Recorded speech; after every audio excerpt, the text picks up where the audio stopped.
आचार्य रामचंद्र शुक्ल का करुणा निबंध, उसका शेष भाग देखिए। प्रिय के वियोग से जो दुख होता है उसमें कभी कभी दया या करुणा का भी कुछ अंश मिला रहता है। बिल्कुल सही है। प्रिय हमारे किसी प्रिय के वियोग से यदि हमें कोई दुख होता है तो उसमें दया और करुणा का अंश भी रहता है। ऊपर कहा जा चुका है कि करुणा का विषय दूसरे का दुख है। बिल्कुल सही है। करुणा किस पर होती है? तो क्वेश्चन पूछा जा सकता है 2 नंबर में, करुणा का विषय क्या है? दूसरे का दुख। हमारे अंदर जो करुणा जागृत होती है वह दूसरे के दुख को देखकर ही होती है। अतः प्रिय के वियोग में इस विषय की भावना किस प्रकार होती है यह देखना है। देखिए, प्रत्यक्ष निश्चय कराता है और परोक्ष अनिश्चय में डालता है। ये मोस्ट व्याख्या है। प्रिय व्यक्ति के सामने रहने से उसके सुख का जो निश्चय होता रहता है वह उसके दूर होने में अनिश्चय में परिवर्तित हो जाता है। क्या कहा, ध्यान से सुनिए। प्रत्यक्ष निश्चय कराता है और परोक्ष अनिश्चय में डालता है। शुक्ल यहाँ स्पष्ट करना चाहते हैं कि वस्तु या व्यक्ति को सामने देखकर हम एक निश्चित धारणा बना लेते हैं कि वस्तु या व्यक्ति सामने न हो तो निश्चय का भाव उत्पन्न नहीं होता है, मन में संदेह रहता है। यदि हमारे सामने कोई वस्तु है तो हम उसमें एक निश्चय का भाव बना लेते हैं और इससे सामने नहीं है तो मन में एक संदेह बना रहता है। अपने प्रिय व्यक्ति को सामने देखकर तो हम मान सकते हैं कि वह व्यक्ति सुखी है, किंतु उसके दूर रहने पर हम यह पता नहीं कर पाते हैं कि वह सुखी है अथवा नहीं। इसलिए प्रिय व्यक्ति के दूर रहने और उसके वियोग के कारण ही करुणा उत्पन्न होती है। इसलिए उसका जो दुख है वही करुणा का विषय है। अतः प्रिय के वियोग पर उत्पन्न करुणा का विषय प्रिय के सुख का निश्चय है। ठीक है। जो करुणा हमें साधारण जनों के वास्तविक दुख के परिज्ञान से होती है। साधारण व्यक्ति है और उनके जो परिज्ञान से, उनके दुख के परिज्ञान से, ज्ञान से होती है, अर्थात किंतु साधारण व्यक्ति कितना दुखी है और साधारण व्यक्ति का दुख तो ऐसे नहीं लगता है, किंतु प्रियजनों के तो सुख का निश्चय न हो पाने से ही दुख का अनुभव होने लगता है। बिल्कुल सही है। अनिश्चित बात पर सुखी या दुखी होना ज्ञानवादियों के निकट अज्ञान है कि हम अनिश्चित बात पर क्यों तो दुखी हो और क्यों सुखी हो। हमें हमेशा उसी बात का दुख और सुख की अनुभूति होनी चाहिए जिसका निश्चय हो। लेकिन कई बार हम अनिश्चय के प्रति भी दुखी और सुखी होते रहते हैं, तो इसको आचार्य रामचंद्र शुक्ल ने व्यर्थ माना है। इसी से इस प्रकार के दुख या करुणा को किसी किसी प्रांतीय भाषा में मोह की संज्ञा दी है। इसलिए उन्होंने इसको किसकी संज्ञा दी है? मोह। सारांश यह है कि प्रिय से वियोग जनित दुख में जो करुणा का अंश रहता है उसका विषय प्रिय से सुख का अनिश्चय है। राम जानकी के बन जाने पर कौशल्या उसके मुख से अनिश्चय पर इस प्रकार दुखी होती है। कैसे होती है? वन को निकरे गए दो भाई, सावन गरजे भादो बरसे, पवन चले पुरवाई, कौन वृक्ष तज भीजत है, राम लखन दो भाई। प्रेमी को यह विश्वास कभी नहीं होता कि उसकी प्रिय के सुख का ध्यान जितना वह रखता है उतना संसार में और कोई नहीं रख सकता। श्री कृष्ण गोकुल से मथुरा चले गए, बिल्कुल, जहाँ सब प्रकार का सुख वैभव था, पर यशोदा इसी सोच में मरती रहती। किसमें? कि प्रातः समय उठ माखन रोटी, को बिन मांगे देही, को मेरे बालक कुंवर काहन को छिन छिन आवे लेही। इसलिए वह उद्धव से क्या कहती है, क्या संदेश भिजवाती है कि संदेशो देव की सो कहियो, हो तो उदाह तिहारे सित की, कृपा करत ही रहियो, उबटन तेल तातो जल देखत ही भजी जाते हैं, जोई जोई मांगत सोई सोई देत, क्रम क्रम करन हाथ, तुम तो टेव जानत हो तऊ मोई कही आव। अर्थात वह संदेश भेजती है कि श्री कृष्ण को क्या अच्छा लगता है और किस प्रकार से वह नहाने में और खाने में परेशान करता था और उन्हें क्या क्या पसंद था। इन सभी का उल्लेख वह अपने पत्र में करती है और देवकी के लिए भेज देती है कि तुम्हें मेरे पुत्र का किस प्रकार से ध्यान रखना है।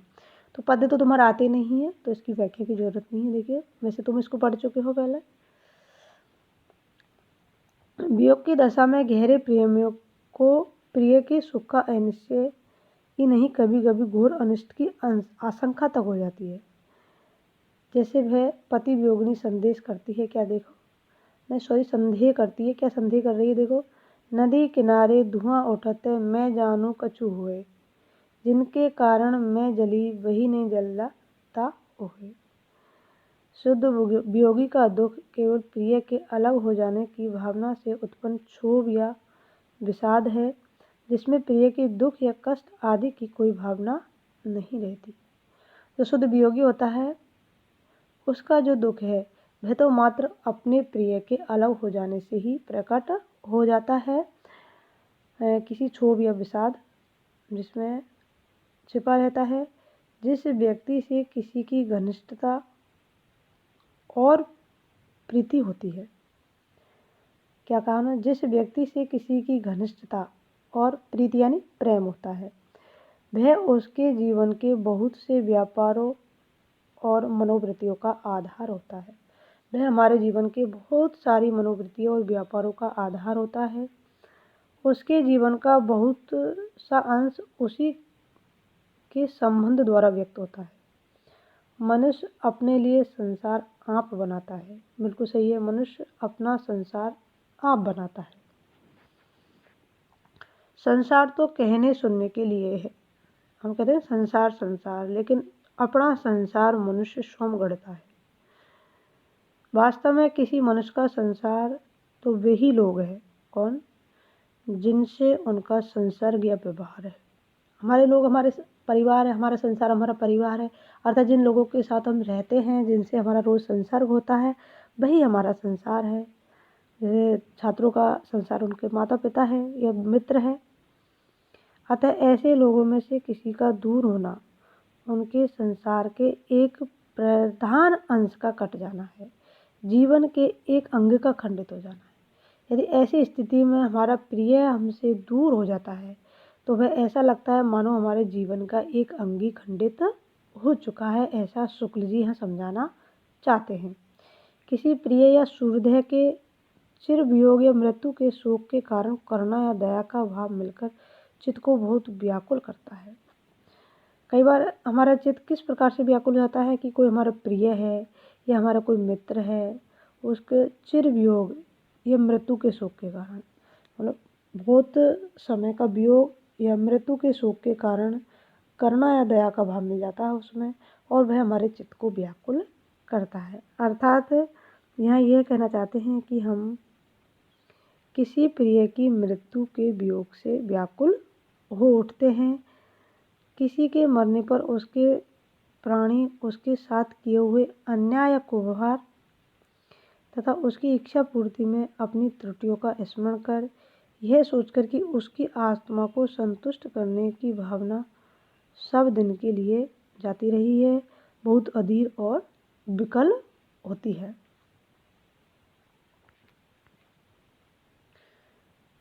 सामाजिक जीवन की स्थिति और पुष्टि के लिए करुणा का प्रसार आवश्यक है। बिल्कुल सही है।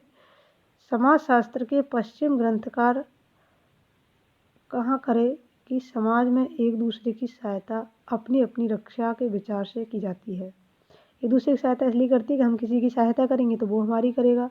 यदि ध्यान से देखा जाए तो कर्म क्षेत्र में परस्पर सहायता की सच्ची उत्तेजना देने वाली किसी न किसी रूप में करुणा ही दिखाई देती है।